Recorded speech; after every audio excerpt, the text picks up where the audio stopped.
अपमान एक ऐसा शब्द है जो किसी को स्वीकार नहीं है, बल्कि आजकल तो बच्चे तक छोटी छोटी बात पर अपमानित महसूस करने लगते हैं। और जीवन में कई बार ऐसी स्थिति उत्पन्न हो जाती है जब हमें किसी के द्वारा किए गए अपमान को सहन करना पड़ता है, कई बार अपनी की गई गलतियों के कारण, तो कई बार बिना बात के ही अपमानित होना पड़ता है। हालांकि अपनी गलतियों के लिए हुए अपमान को इंसान सह लेता है, लेकिन कई बार बिना किसी गलती से भी सबके सामने अपमानित होना पड़े तो सहना मुश्किल हो जाता है। परंतु आज भी ऐसे कई लोग हैं जो किसी द्वारा किए गए अपमान का बदला नहीं ले पाते। क्या आपका नाम भी ऐसे लोगों में शामिल है? अगर हाँ तो घबराएं मत, क्योंकि आज हम इस वीडियो में आपके लिए लाए हैं आचार्य चाणक्य द्वारा बताई गई ऐसी कुछ चमत्कार नीतियों के बारे में, जिसमें इन्होंने बताया है कि अपने अपमान का जवाब लेने का सबसे बेस्ट तरीका क्या होता है। और मैं 100% गारंटी के साथ बोलता हूं, अगर आप इस वीडियो को अंत तक देख लेते हैं तो आपको आपकी सारे सवाल का जवाब इस वीडियो में जरूर मिलेगी। तो चलिए बिना देरी के जानते हैं आचार्य चाणक्य के अनुसार क्या है अपमान का बदला लेने का सबसे सरल और प्रभावकारी तरीका।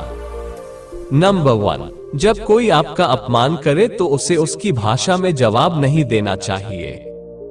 दोस्तों, अगर हमें कहीं पर बेवजह अपमानित होना पड़ रहा है तो ऐसे में कई लोग तुरंत ही अपने हुए अपमान का उसी भाषा में जवाब देना शुरू कर देते हैं, और कई लोग चुप होकर बर्दाश्त कर जाते हैं। हालांकि कई लोग ऐसे होते हैं कि जिन्हें समझ में नहीं आता कि इस परिस्थिति में क्या किया जाए, लेकिन आचार्य चाणक्य जी ने अपने नीति शास्त्र में बताए हैं कि अगर हमें कोई अपमान करे तो हमें 4 चीज करना चाहिए। 1, चुप रहो। 2, हमला मत करो। 3, कारण पूछो। 4, निवारण पूछो। दोस्तों, अगर सामने वाला हमें अपमान का कारण बता रहा है और उचित कारण और उदाहरण दे रहा है तो वह जो कुछ भी कह रहा है उससे हम फॉलो करेंगे और उससे धन्यवाद भी देंगे। परंतु चाणक्य ये भी कहते हैं कि अगर कोई शत्रु आपसे अधिक शक्तिशाली है तो उसे उसके अनुकूल चलकर, दुष्ट स्वभाव के शत्रु को उसके विरुद्ध चलकर समान बल वाले शत्रु को विनय और बल से नीचा दिखाया जाता है। इसलिए हमेशा इन बातों का ध्यान रखें। दोस्तों, चाणक्य नीति के अनुसार हमें जिंदगी में 3 तरह के लोगों से अपमानित होना पड़ता है, और चाणक्य नीति के अनुसार इन 3 लोगों को हम कैसे उनके औकात दिखा सकते हैं, उसे गहराई से समझेंगे। वो 3 लोग हैं। 1, आपसे बड़े। 2, आपके बराबर। 3, आपसे छोटे। पहले बात करेंगे जो आपसे बड़े हैं। दोस्तों, ये लोगों का बात ऐसे होता है जो कभी कभी हमें अपमानित महसूस करवाता है। अगर कोई आपसे बड़े आपको अपमानित कर रहे हैं तो इसमें जिन लोगों का नाम आता है वो आपके पिता हो सकते हैं, आपके गुरु हो सकते हैं, आपके बॉस, यहाँ तक कि आपसे ज्यादा सक्सेसफुल लोग हो सकते हैं। दोस्तों, ये लोगों का बात ऐसे होता है जो कभी कभी हमें अपमानित महसूस करवाता है, लेकिन ये बात को हमें गहराई से समझने के लिए कभी कभी 8 से 10 साल भी लग जाता है, और बाद में समझ में आता है वह बात सही था।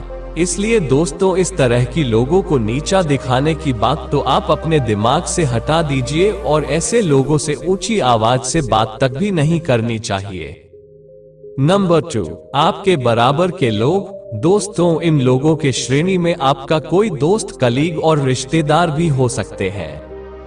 दोस्तों, पहले तो हमें सही और गलत का पता लगाना आना चाहिए, यानी कि अगर हमें कोई अपमानित कर रहा है तो यह आपकी भलाई के लिए या आपको नीचा दिखाने के लिए। अगर कोई भलाई के लिए बोल रहा है तो उसकी पॉजिटिव साइड को एक्सेप्ट करना चाहिए, और जो बदलने के लायक हो तो उससे अपने जीवन में जरूर बदले, और उससे अपनी सफलता का शिर्डी बनाकर जिंदगी में आगे बढ़ते रहिए।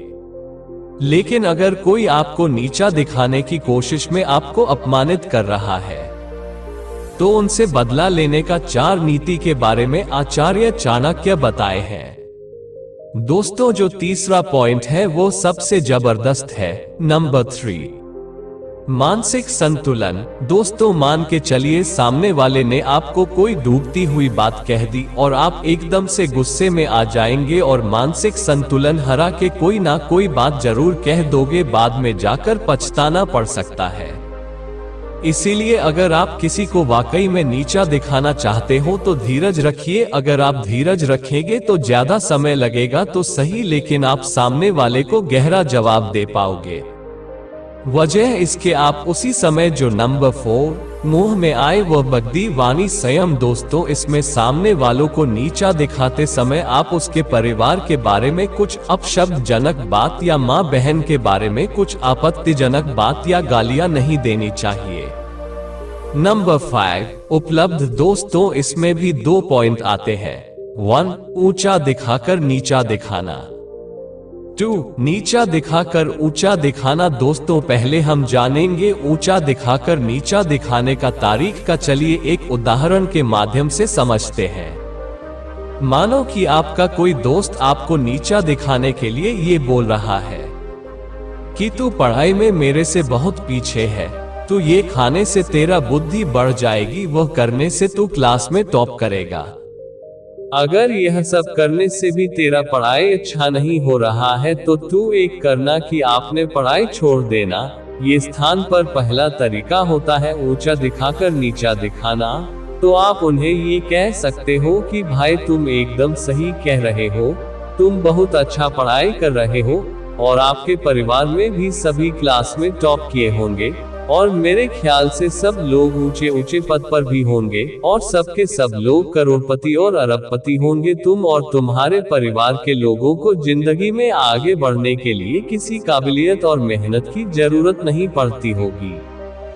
जहां भी तुम लोग जाते होंगे वहां पहले तो लोग आपसे ऑटोग्राफ लेते होंगे और उसके बाद आपको अपने सिर आंखों पर बिठा लिया करते होंगे। ये होता है ऊंचा दिखाकर नीचा दिखाना। तो अभी हम जानेंगे कि नीचा दिखाकर कैसे ऊंचा दिखाना है। हम उन्हें ये बोल सकते हैं कि भाई तुम एकदम सही बात कह रहे हो और तुम्हारे बात मुझे सबसे अच्छी लगती है कि तुम पूरे विश्व को ही अपना परिवार मानते हैं, एकदम वसुधैव कुटुंबकम। इसको पढ़ाई नहीं आती, वह काला है, वो टेढ़ा है, उसका बाल सफेद हो गया है, उसका रंग दबा हुआ है। तुम सभी लोगों का सबसे ज्यादा धन रखते हो कि उनको इस परेशानी से कैसे निकलना चाहिए। पर भाई इतनी मेहनत और इतनी रिसर्च अगर तुम अपने आप को बेहतर बनाने में लगा दो तो ज्यादा कुछ नहीं भी तो भी स्वामी विवेकानंद जी जैसे ज्ञानी तो हो ही जाओगे। तो ऐसे ही हम किसी को ऊंचा दिखाकर नीचा दिखा सकते हैं और उसको उसकी औकात बता सकते हैं। नंबर 6, प्रति निवारण। यहाँ पर सामने वालों ने नीचा दिखाते हुए जो निवारण दिया है उसको काट दिया जाता है।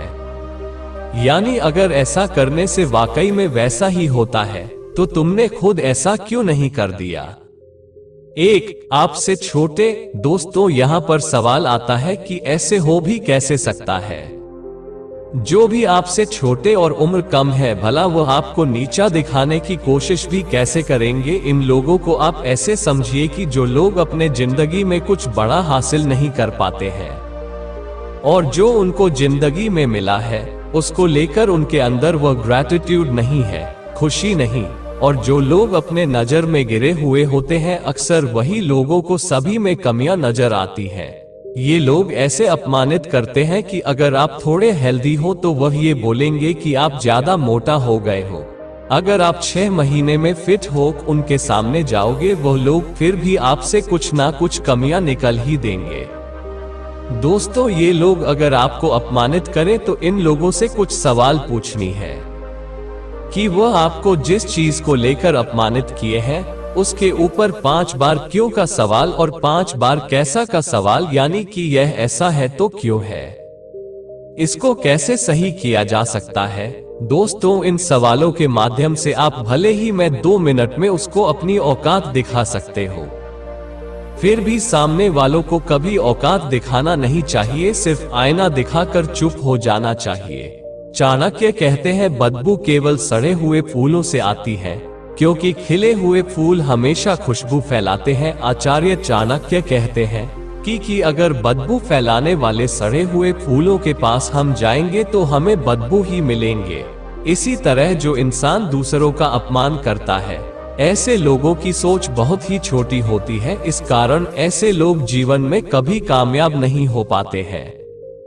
इसलिए कि जिन लोगों को दूसरों का अपमान करना अच्छा लगता है, उन लोगों से दूरी बनाए रखने में ही भलाई है। दोस्तों, आज के लिए इतना ही। अगर इस वीडियो में आपको कुछ सीखने के लिए मिला हो तो हमारे चैनल को लाइक, शेयर, सब्सक्राइब जरूर करें। फिर मिलेंगे अगले वीडियो में कुछ नई सीख के साथ। तब तक के लिए वंदे मातरम।